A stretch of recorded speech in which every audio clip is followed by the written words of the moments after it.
This is Lecture 3 and Lecture 4, Etiology of Malocclusion.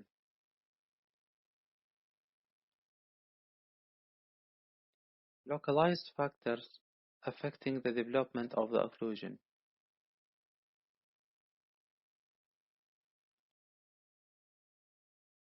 Local factors affecting the development of the occlusion include anomalies of tooth number, like supernumerary teeth and congenitally missing teeth, anomalies of tooth size, anomalies of tooth shape, like fusion, gemination, concrescence, and dilaceration, premature loss of deciduous teeth, retained deciduous teeth, delayed eruption of permanent teeth, ankylosed deciduous teeth, abnormal eruptive path, like transposition, abnormal labial frenum, dental caries, gingival and periodontal diseases, improper dental restorations, and bad oral habits.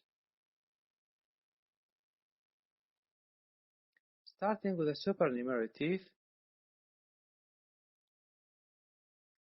Supernumerary teeth means that we have additional teeth to the normal series of teeth. It's a rare condition, about 2% in the permanent dentition and less than 1% in the primary dentition. When we have a supernumerary in the deciduous dentition, it's often followed by a supernumerary in the permanent dentition. It's more common in males than females and commonly found in the region of the cleft. The etiology is unknown, but can be considered as an offshoot of the dental lamina, or can be considered as a tertiary dentition.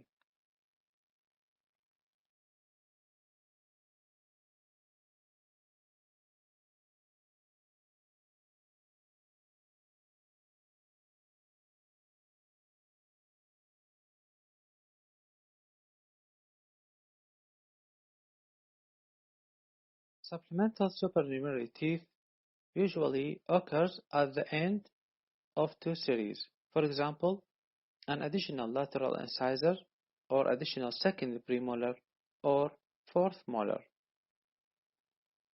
It usually resembles the normal tooth and is difficult or impossible to distinguish between the supplemental tooth and the normal tooth. The main effect is crowding and displacement of the adjacent teeth. Treatment is usually by removal of the most displaced tooth and correct the position, rotation, or displacement of the affected teeth by removable or fixed appliance. Conical supernumerary tooth is usually occur in the premaxillary region near the midline and is often called mesodense. From its name, it's usually a conical in shape, may occur in a single or pair or sometimes more than two, and sometimes it's inverted and not erupted, in this case in the mouth. The main effect: malalignment or rotation of the upper incisors and median diastema. Treatment usually by removal of the conical tooth and space closure of the diastema. Sometimes if it's inverted and not erupted, it can be left in situ, especially if it's away from the teeth and if its removal can lead to risk to the vital structure of the patient.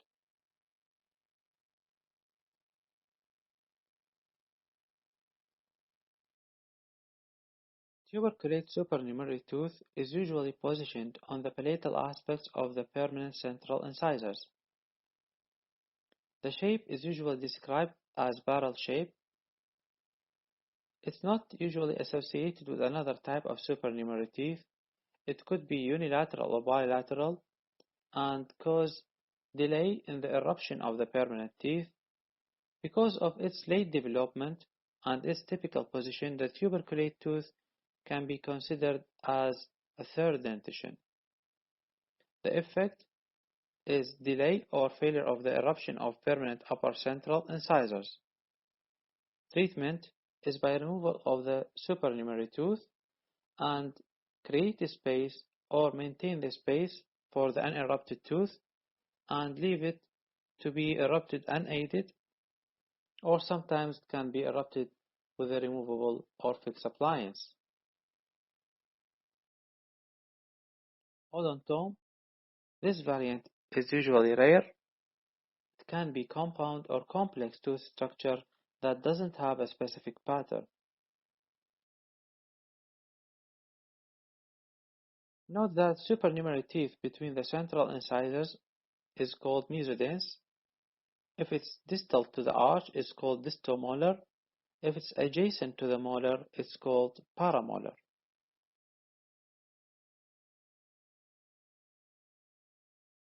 Here you can see this is a mesodense, this is a paramolar, and this is a distomolar.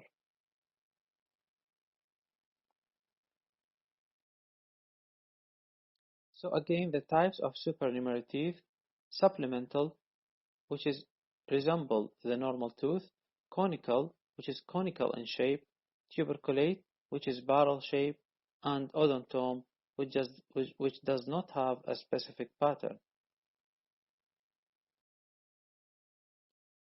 Effects are crowding, displacement and rotation, delayed or failure of eruption of permanent teeth, and could have no effect, especially if it's conical and inverted.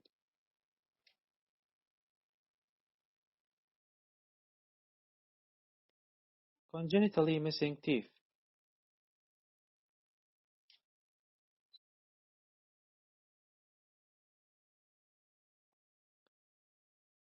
Here we have different terms. For example, anodontia, which means the total absence of teeth. Oligodontia is the congenital absence of many but not all the teeth. And hypodontia, which is the absence of few teeth. The most affected teeth are third molars, maxillary lateral incisors, and mandibular second premolars. The causes of congenitally missing teeth: this could be disturbance during the initial stage of formation, or it could be inherited characteristic, or associated with some mild systemic abnormality like ectodermal dysplasia. In this situation, like ectodermal dysplasia, there is thin, sparse hair and absence of sweat gland in addition to missing teeth, usually anodontia or oligodontia. In this case, you can find or you can see here that there is an oligodontia case.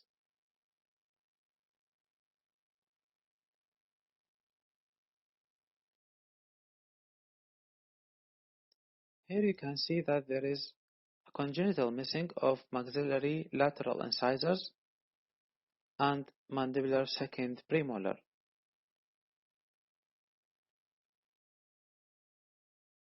And here there is a congenital missing of mandibular second premolars.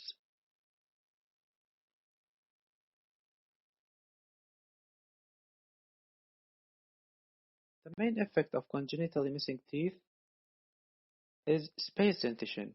As you can see here, there is congenital missing of maxillary lateral incisors, and there is space dentition in the upper anterior region. Also, there may be malposition or tilting of the adjacent teeth to the missing area, and sometimes there is a reduction in the growth of the alveolar bone in the affected area. Also, sometimes in cases of hypodontia, we can see malformation of other teeth. So in this case, when we have maxillary lateral incisors congenitally missed, the other maxillary lateral incisor is peg-shaped, which is commonly seen. Treatment of congenitally missing teeth is by space closure and correct of teeth alignment with orthodontic treatment, or by replacing the missing tooth with an implant or prosthesis. Anomalies of tooth size.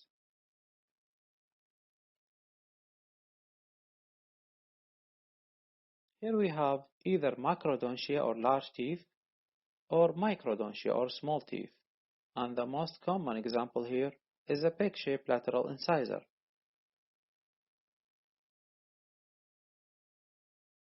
This is a case of macrodontia with large central incisors and lateral incisors. These are cases with microdontia.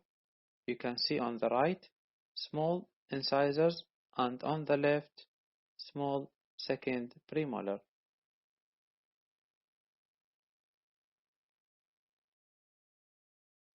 This is a peg-shaped lateral incisor, which is an example of microdontia. And this is another peg-shaped lateral incisor. Usually the treatment is by rebuilding the tooth or by space closure in case of there is extra space. Anomalies of tooth shape. We have fusion, gemination, concrescence, and dilaceration. In case of fusion, there is a union of two normal teeth into one tooth. In case of gemination, there is a splitting of the tooth germ into two teeth. In concrescence, there is a union or fusion of teeth during the development of root, so this will be through the cementum. And in dilaceration, there is a distortion or bend between the crown and the root. You can see in case of fusion, there is a union of two separated or two normal teeth to form one tooth. So if we calculate this as a one tooth, there will be a reduction in the normal number of teeth. In case of gemination, the single tooth germ will be splitted into two crowns or two teeth. So if we calculate this as a one tooth, there will be a normal number of teeth.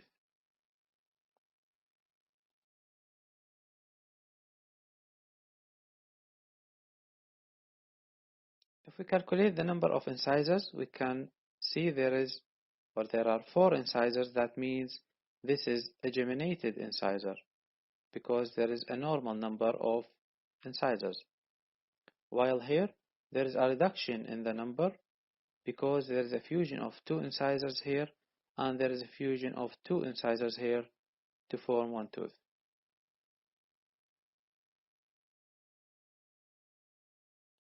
Also, if we calculate the number of incisors here, there are 4 incisors, so this is a geminated tooth.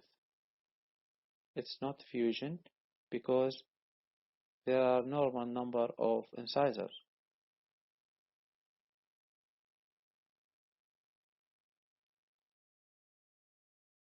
In case of concrescence, the fusion will happen through the cementum, so the two teeth will be connected in the cementum area or in the root area.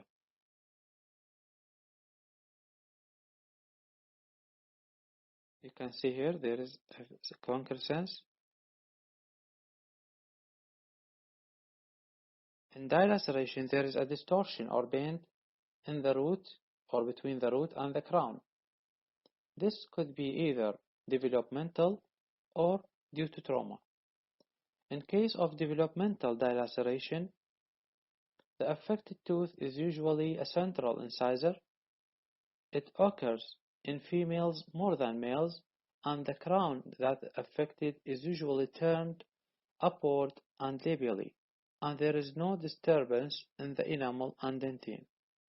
While in case of traumatic dilaceration, it happened due to intrusion of deciduous incisors that lead to displacement of the underlying developing permanent tooth germ, and this will cause the crown to be deflected palatally, and the enamel and dentine that is formed at that time will be affected, leading to development of hypoplasia. In case of traumatic dilaceration, both genders are affected equally. So, to differentiate, in case of developmental dilaceration, the direction of the bend will be labially and superiorly, while in case of traumatic, the direction of bend will be palatally. Females are affected more in case of developmental, while both genders affected equally in case of traumatic. In case of developmental, the enamel will not be affected, while in case of traumatic, there is a hypoplasia in the enamel.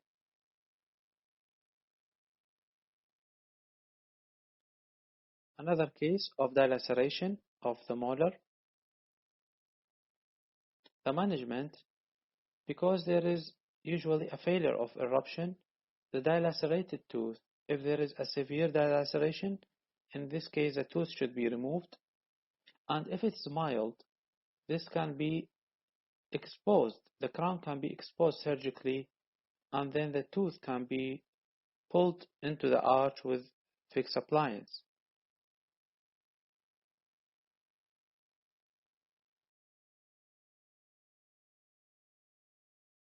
Premature loss of deciduous teeth.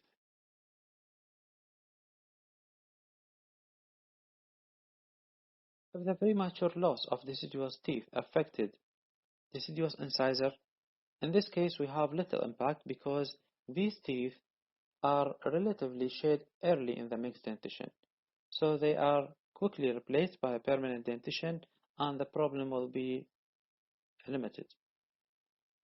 In case of deciduous canine, here we may have a serious problem due to center line shift. So in order to avoid this, we may need to do balanced extraction of the other deciduous canine. In case of deciduous first molar, we may also have the problem of center line shift, but to a little extent compared to deciduous canine. Treatment is by keeping it under observation or by doing space maintainer. Deciduous second molar is also a serious problem because premature loss of this tooth can lead to loss of space and drifting of the permanent first molar. Treatment is by preserving the tooth as we can, at least until the eruption of the first permanent molar, or by doing space maintainer, or if the space is already lost, we can do space regainer.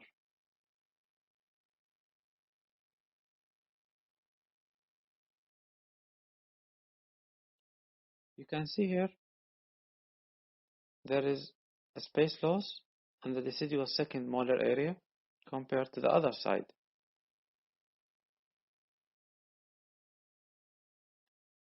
These are types of space maintainers that used to keep the space in case when we have no space loss. This is band and loop, this is crown and loop, and these are lingual arch space maintainers. Remember, these appliances used in case when we still have the space and we don't lose the space.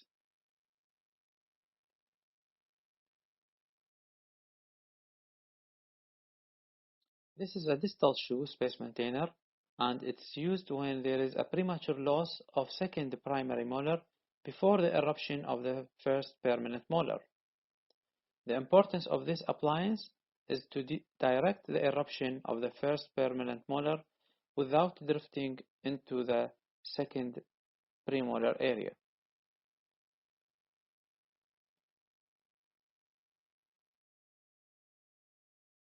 This video is showing the effect of premature extraction of deciduous tooth. You can see drifting of the teeth and then loss of space of the second premolar and leading to impaction of that tooth.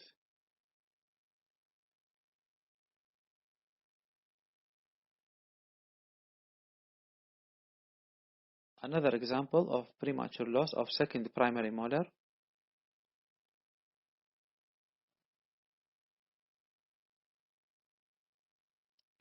In this case, if we use lingual bar, we can maintain the space until the eruption of the premolars.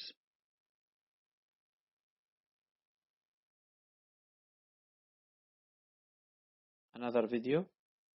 showing another type of space maintainers.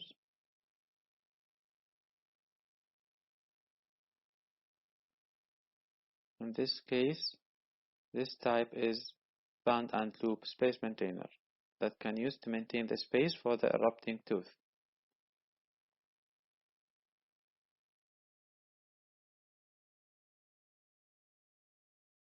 And this is a space regainer which can be used when there is a space loss in order to recreate the space that has been lost.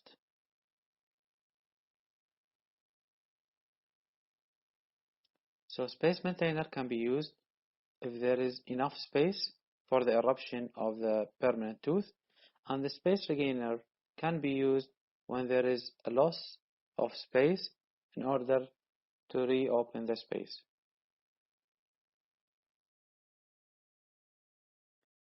Retained deciduous teeth.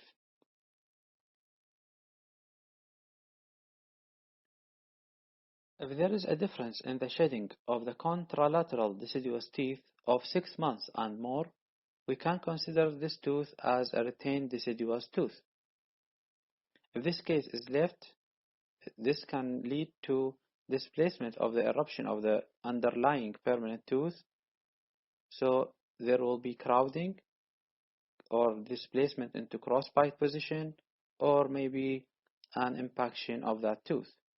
So in case of retained deciduous teeth, this tooth should be extracted to allow the eruption of the permanent tooth. And we can consider this tooth as retained if its shedding delayed 6 months or more compared to the contralateral tooth. You can see here there is a displacement of the lower central incisors due to retained of the lower primary incisors.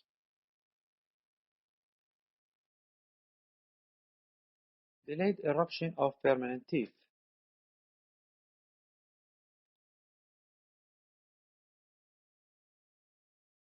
Similarly, if the eruption of the permanent tooth delayed 6 months or later compared to the contralateral one, that means there is a delay in the eruption of that permanent tooth. In this case, we may need a radiograph in order to confirm the presence of the permanent tooth, and after that we can maintain the space or create a space in order to allow its eruption. Sometimes we may need a fixed appliance to aid in the erupting of that tooth. Ankylosed deciduous teeth.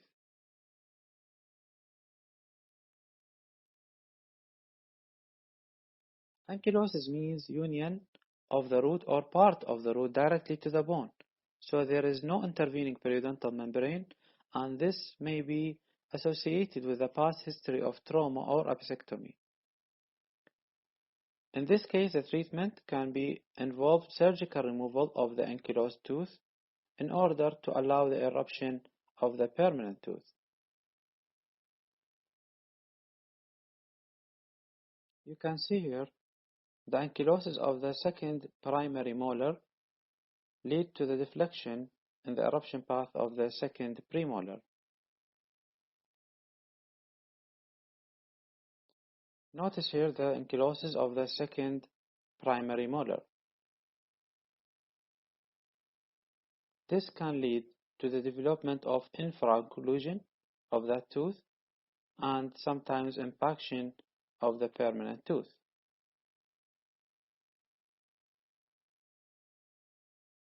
Abnormal eruptive path.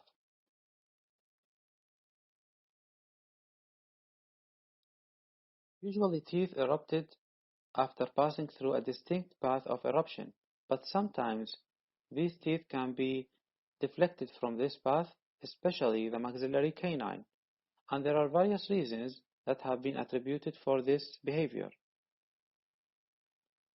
First, because the maxillary canines travel through a long distance from below the orbit, so they can be affected by a disturbance during this long path of eruption.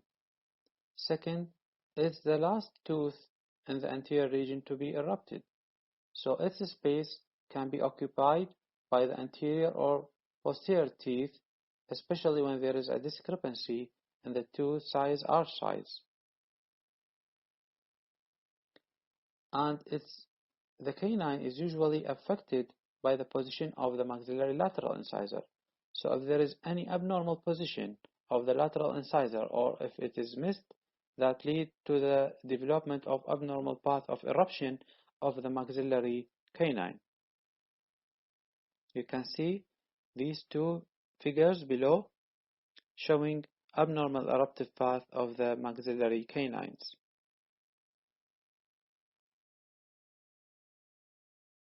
Another example of abnormal eruptive path of the maxillary canine.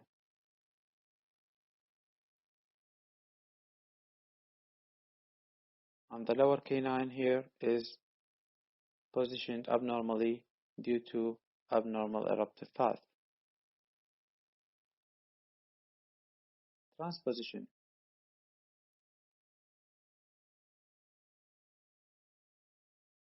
Transposition can be defined as a positional interchange of the two adjacent teeth.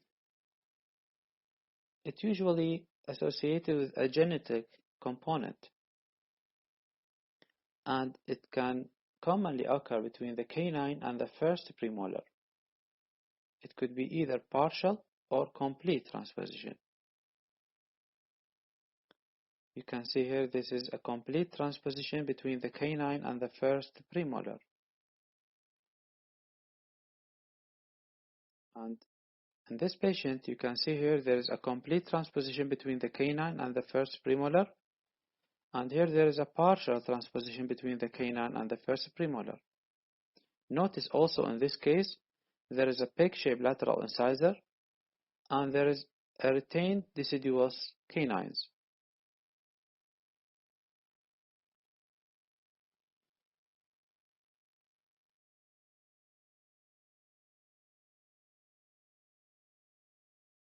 Abnormal labial frenum.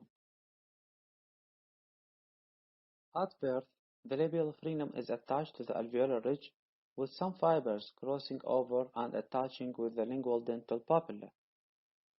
As the teeth erupt, bone is deposited and the frenal attachment migrates superiorly with respect to the alveolar ridge. Some fibers may persist between the maxillary central incisors, and these fibers, which persist between these teeth, are capable of preventing the two central incisors from coming into close approximation. In such cases, surgical removal of the frenum may offer little advantage. We can diagnose this abnormal labial frenum by a Blanche test or periapical radiograph. In the Blanche test, we need to pull the lip superiorly and anteriorly. Any blanching in the interdental region is indicative of fibers of the frenum crossing the alveolar ridge. So you can notice here, in this area, there is a blanching due to reduction in the blood flow as a result of the pulling of the lip. We can confirm this with periapical radiograph, and we can see a notching or wedging of radiolucency between the central incisors, which indicative of the fibers that crossing between the two teeth. In this case, frenectomy is indicated and it's preferred after fixed appliance treatment and after closing the space between the central incisors in order to avoid any fibrous tissue between the teeth before space closure.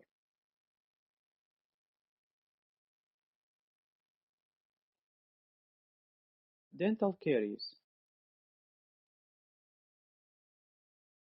Dental caries can lead to development of malocclusion, especially if it's a proximal caries, because as you know, dental caries can lead to loss of tooth structure and consequently loss of space within the dental arch. This can lead to migration of the adjacent teeth into that space, tilting of these adjacent teeth, or over-eruption of the opposing teeth, and eventually we can prematurely lose the primary tooth, or we can lose the permanent tooth due to caries if it's left untreated. Gingival and periodontal diseases. Infections and other disorders of the periodontal membrane and gingiva have a direct effect on development of malocclusion, because due to these problems we can have drifting of teeth, ankylosis, change in the closure pattern of the mandible to avoid the sensitive area, or may have ankylosis of these teeth.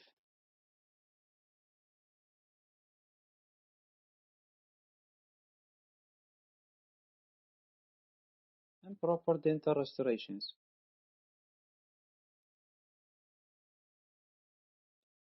Malocclusion can be caused by improper dental restorations. For example, if we have under-contoured proximal restoration, this can lead to decrease in the arch length, and this can lead to development of crowding. If there is over-contoured proximal restoration, this might bulge into the space of the permanent tooth and lead to displacement of the permanent tooth or delay in the eruption.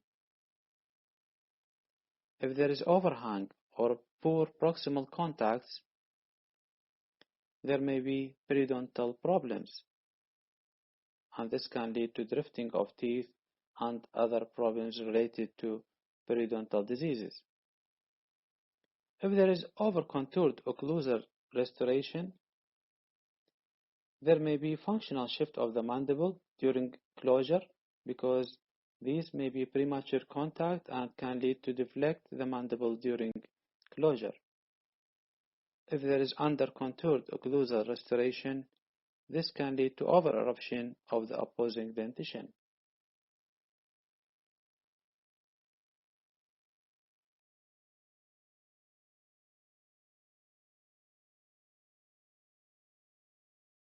This is the end of Lecture 3 and Lecture 4.